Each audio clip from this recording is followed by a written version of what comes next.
A 2,000-year-old scroll from the Roman town of Herculaneum has been digitally unwrapped. The document was badly burnt by the volcanic eruption of Mount Vesuvius in 79 AD. 2,000 years ago, a volcanic blast swallowed a Roman villa and sealed something no one knew existed, the only untouched ancient library ever found. Its scrolls were burned, crushed, and fused into black stone, so fragile that opening them meant destroying them. This is a quote from Democritus, who was an early Greek philosopher and is very well known for having postulated with others. For centuries, they stayed silent, until now. A new form of artificial intelligence has begun forcing those sealed pages to give up their first words. And what it's revealing is unsettling the entire historical world. The library that shouldn't exist. Most people have heard of Pompeii, but far fewer know about Herculaneum, a smaller town nearby that was actually wealthier. When Mount Vesuvius erupted in the year 79 AD, it hit Herculaneum harder and faster than anyone could have expected. 79 AD. Vesuvius erupts with devastating fury. In the days before the disaster, the region showed strange signs: small earthquakes, wells running dry, and warm gas coming out of the ground. But the people didn't recognize the danger. No one living had ever seen Vesuvius erupt before. Then, on the morning of August 24th, the volcano exploded. A tall cloud of ash and burning gas shot into the air, rising more than 20 miles high. Ash and stone began to fall on Pompeii. But Herculaneum faced something worse. As the eruption continued, the huge column of ash collapsed under its own weight. That sent a deadly wave of hot gas, ash, and rock rushing down the volcano at more than 100 miles per hour. This was called a pyroclastic surge, and it moved so fast that people had no time to escape. It hit Herculaneum directly. The temperature was so high, over 600 degrees Celsius, that everything organic was instantly carbonized. That means it didn't burn or melt, it turned to blackened, fragile remains. Human bodies were preserved in the positions they died. Inside one large villa close to the sea, something unexpected survived. It's very interesting how they found the bodies, because we find several groups together. Archaeologists discovered a room filled with objects that looked like pieces of charcoal, but many of them were shaped like rolled paper. Over 1,700 papyrus scrolls, baked black by the heat of the eruption. Some were stacked in rows. Some were still packed into wooden boxes. The heat had sealed them shut, but not destroyed them. The papyrus had turned black and brittle, but the scrolls were still whole. They couldn't be touched or opened, because even a gentle hand could crush them into powder, but they survived. The house became known as the Villa of the Papyri. Experts believe it belonged to Lucius Calpurnius Piso, a powerful Roman figure and the father-in-law of Julius Caesar. This was no ordinary home. It was a large, expensive estate filled with art, statues, mosaics, and, most importantly, a private library. When excavations first began in the 1700s, early explorers used tunnels to dig through the hardened ash. They didn't understand how fragile the scrolls were. They tried to cut them open with knives, soak them in chemicals, and even apply heat to soften them. Many were destroyed before anyone realized what they were holding. Only later did experts recognize how rare these scrolls were. They weren't copies made in later centuries. They weren't rewritten by monks or filtered by religious rules. These were original writings from the ancient Roman world, created during that time, written by people who lived through that era, many likely written by hand in that very villa. But with a scroll, it's harder because the surface that the writing is on is actually all wrapped up. To historians, this was like finding a time machine. So far, around 1,800 scrolls have been found in the western part of the villa. Some are flattened, some are tightly rolled. All are extremely fragile, but many more are still buried in the parts of the villa that have never been opened. Experts think thousands more scrolls could still be hidden under the volcanic rock. For over 200 years, these scrolls were considered unreadable. The reason? The ink used to write them was made of carbon, the same substance the scrolls themselves became after the eruption. That meant X-rays, Connecticut scans, and other imaging tools couldn't tell the ink from the paper. The two materials were too similar to separate. Scientists tried many techniques: infrared photography, multispectral scans, even slicing tiny layers. Some letters could be spotted on damaged pieces, But most scrolls remained impossible to read without destroying them. Eventually, a new idea was tested: virtual unwrapping. Instead of trying to open the scrolls physically, researchers would scan them digitally. They could then reconstruct the layers inside the scrolls, one by one, using computer models. A key expert in this method was Dr. Brent Seals from the University of Kentucky. He had already worked on unreadable scrolls from other ancient sites. Professor of Computer Science at UK, Brent Seals, started the Vesuvius Challenge. Seals combined high-resolution CT scans with machine learning to search for microscopic changes in the papyrus. The idea was that even if the ink couldn't be seen, it might still change the texture of the scroll just enough to be detected. The scrolls were hard to scan.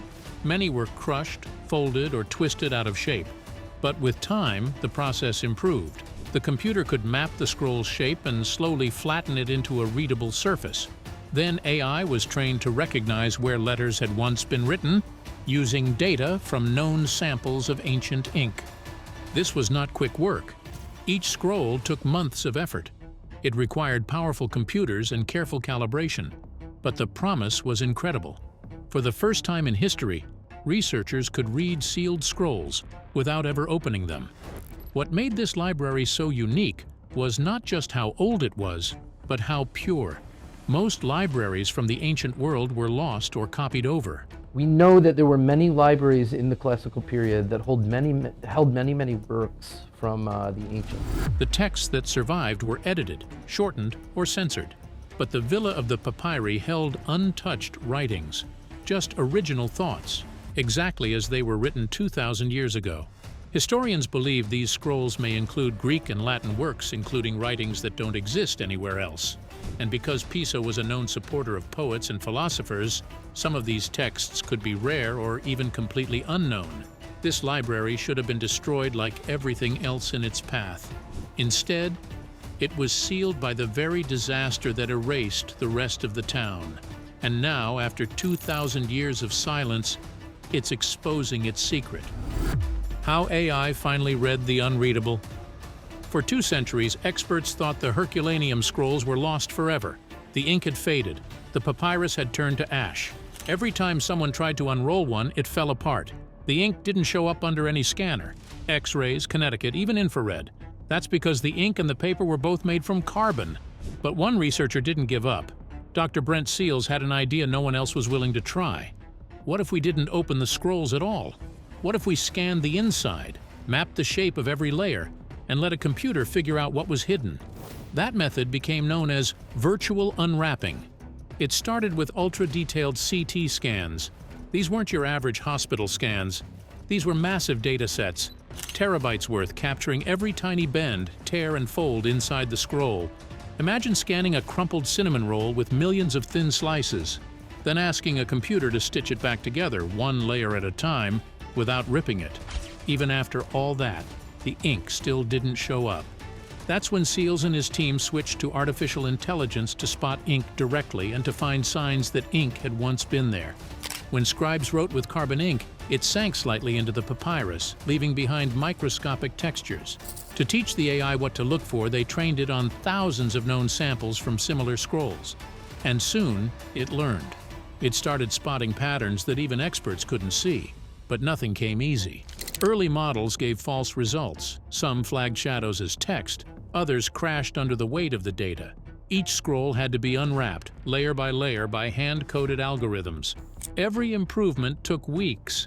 The team faced delays, setbacks, and more than a few moments where it looked like the whole thing had failed.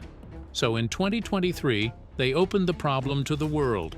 They launched the Vesuvius Challenge, a global call for help with $700,000 in prize money. The goal? Decode just 4 lines of Greek from inside 2 sealed scrolls. Competitors had to download terabytes of CT data, design their own models, and read invisible letters on a surface they couldn't even see. Over 100 teams signed up. 3 winners stood out. Luke Ferrator, Yusuf Nader, and Julian Schilliger, all under 25, cracked the scroll using 3 different strengths. One focused on ink textures, one on layer separation, and one on flattening the scroll digitally. They combined everything. Farator's breakthrough came in his dorm room in Nebraska. After days of running scan after scan, his AI flagged something that wasn't noise. It was a single word: porphyros purple, the first full word ever pulled from an unopened Herculaneum scroll. When Seal's lab confirmed the result, everything changed. The team soon extracted over 2,000 readable characters, enough to win the top prize. But more than that, it proved the scrolls weren't dead. They were just waiting, and it worked. Now, with one scroll unlocked, the rest of the library might not be far behind, and the deeper they go, the stranger the content becomes. Inside the scroll. The scroll that AI just decoded wasn't about politics or war. It was about something deeper. A 2,000-year-old scroll from the Roman town of Herculaneum has been digitally unwrapped. The way wealth and desire shape how people think. The scroll warns about a common trap, mistaking rarity for value. Just because something is hard to get doesn't mean it's worth having. That's one of the main ideas found in the text, which is now believed to be written by the philosopher Philodemus. His focus was luxury. Why do we chase it? How it tricks us? And what it does to our sense of truth. One part directly calls out how we act around expensive things. It says people don't love luxury because it's useful or good. They love it because it makes them feel powerful, like they've won something others can't have. It's about being seen. In another section, the scroll mocks imported spices. The man who calls Syrian cinnamon a joy to the tongue has not tasted hunger. That line hit hard. It could have been said yesterday. It could be about overpriced food trends or influencer culture. Strip away the Roman names and the idea is timeless. Then it goes even further. The author talks about how pain or struggle makes people feel like they deserve more. If something costs time, effort, or suffering, they assume it must be valuable. That's dangerous thinking, the scroll says, because it builds a society that praises sacrifice for the sake of image, not substance. There's a section that hints at how poor people were used during religious festivals, not to honor gods, but to entertain the rich. The scroll says these events were not about faith, but about showing off wealth. What makes this scroll special isn't just the ideas, it's how it was used. The writing style suggests it was written to be read aloud, most likely inside the villa itself, a place filled with Rome's elite. It may have even been shared with Piso, the man who owned the house. The scroll is not just ancient philosophy, it's a record of a real voice, speaking to real people in real time, challenging their beliefs in their own homes. One scholar called it the most subversive thing to come out of a volcano. Less well known is the neighboring city of Herculaneum, also buried by the volcano. And if this is just the start, then this library isn't just a collection of old texts. It's a captured moment in history where Rome's richest men were being shown the mirror. These words about rejecting luxury and false desire, which were found in one of the most luxurious homes in Roman history. The forbidden scrolls the Romans tried to destroy. Not every scroll in this villa was meant to survive. Some may have been saved by pure accident, buried before Rome could finish the job. Historians now believe that some of the texts hidden beneath Vesuvius were dangerous ones, illegal in some cases, banned by emperors. The kind of works that, had they been discovered in the wrong home, could have gotten you executed. Rome, for all its glory, was obsessed with control, especially over philosophy. It wasn't just ideas about the gods or the state they cared about, it was anything that questioned desire, power, or duty to the empire. And no schools were more threatening to that structure than the Epicureans and the Stoics. During the reign of Nero, Stoic philosophers were hunted down and exiled. Some were executed. Their teachings emphasized personal virtue, rational thought, and resistance to tyranny, things Nero couldn't tolerate. Under Domitian, the Epicureans were also targeted. Their belief in personal pleasure and rejection of political ambition ran counter to the entire Roman system of status, conquest, and spectacle. If the scrolls in this villa included Epicurean writings that questioned luxury, political authority, or religious piety, then it's entirely possible that some of these works were being hidden on purpose. We know of several Roman authors whose writings are completely missing today, wiped out by decree or burned by successors. We only know their names because other writers reference them.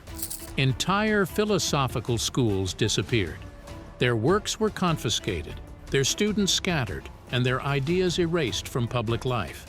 Now imagine if some of those works were quietly smuggled into Piso's library, stored in sealed rooms, never copied, never cited. A private collection that survived because the volcano buried it before Rome's censors could. This makes the villa something far more than an archaeological site.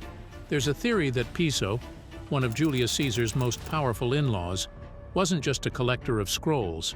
He was a protector of forbidden thought. Archaeologists found in the 18th century the villa of the father-in-law of Julius Caesar. In it, they found a library. He had the wealth, the influence, and the architectural space to hide entire wings of text from public eyes. And unlike the state-run libraries of Rome, his collection didn't answer to anyone. Some researchers believe we've barely scratched the surface, that buried deeper still in rooms we haven't reached yet, there may be entire shelves of scrolls, not just on ethics or pleasure, but on banned science, suppressed history, and ancient rituals the empire feared would spread. And now, with AI, we are opening those vaults. That means the next scroll we decode might not just reveal another theory about pleasure or food or virtue. It might reveal a work that was meant to be erased from history. And if that happens, we'll be uncensoring the Roman Empire. The dark clues hidden in the first decoded scroll. On the surface, the decoded scroll is about pleasure, but the deeper you go, the more it feels like something carefully written to hide something bigger. Scholars are beginning to notice it. The way certain phrases repeat like mantras. The strange metaphors that keep circling back to power, to appearance, to the illusion of control. And most of all, the way the scroll seems obsessed with the idea that desire is never really about the object itself. The scroll from En-Gedi came to us with almost no effort on our part. It was a real miracle. And when you consider that the author is likely Philodemus, the stakes rise even higher. Philodemus was Piso's personal philosopher. He lived in the villa, he taught the family, he dined with Rome's elite. So if he was writing about power, craving, and deception, he was writing from inside the very system he was criticizing. That puts the entire scroll in a different light. Philosophical texts from the time often contain invocations, dedications, or references to public debates. This scroll has none. It just moves from metaphor to metaphor, each one cutting a little deeper, until the reader starts to feel trapped inside the logic. Now that AI can scan below the visible ink, researchers are re-examining every surface, looking for corrections, patterns, even deliberate hiding. The model is picking up tiny inconsistencies, like lines that were written out of order, or areas that show ink was removed and reapplied. It's making scholars rethink everything they assumed about this scroll, because when someone rewrites their own work in secret, in a time where writing the wrong idea could cost your life, it's rarely about editing. It's about survival. One section even hints at a reader who isn't human. A strange line buried in the margins talks about understanding that arrives without breath or hunger, like the scroll was meant for something else, or someone else, something that didn't exist yet. And it changes everything. Because if even one scroll contains these kinds of veiled attacks, we have to ask, what else was Philodemus hiding? And how many more scrolls were written like this? Private, coded, cautious? And when we read the rest? Here's the truth. We've only read a tiny piece of what might still be hidden. The scroll that was decoded came from a small group pulled out of the villa over 200 years ago. That area, the West Wing, is the only part that's ever been opened. The rest of the villa is still buried. Radar scans show there's more, a lot more. Hundreds, maybe thousands of scrolls still sealed underground. But in the past, archaeologists were afraid to dig further. Excavation attempts in the 1700s caused cave-ins. And scrolls aren't stones, they're fragile. One wrong move, and they turn to ash. But now, the game has changed. We don't have to unroll scrolls anymore. We don't even have to touch them. High-resolution CT scanning and machine learning can scan the inside and build a map of the ink. AI models can then read it, word by word, letter by letter, even when the ink is invisible to the human eye. That's what the Vesuvius challenge is about. By the end of 2025, the team behind the challenge hopes to decode an entire scroll from start to finish that has never been done before. And once that happens, everything changes. That kind of success will push governments and universities to return to the villa. And this time, they'll have the tools to do it safely. There are already plans to start again. Engineers are building systems that can scan deep into the ruins without breaking anything. Drills small enough to tunnel without pressure. Robots that can slide between collapsed walls and scan what's buried. So the question is no longer if we can read the rest. It's what we'll find. We might find the missing histories of Rome, eyewitness accounts of events only known by name, political writings that were erased on purpose, books by authors we've only heard of in passing, banned plays, lost science, philosophy meant for the future, not the past. Every scroll is a locked voice, and that voice might be the one that changes everything. Because some ideas weren't meant to survive, but they did. And the next one we read might explain why.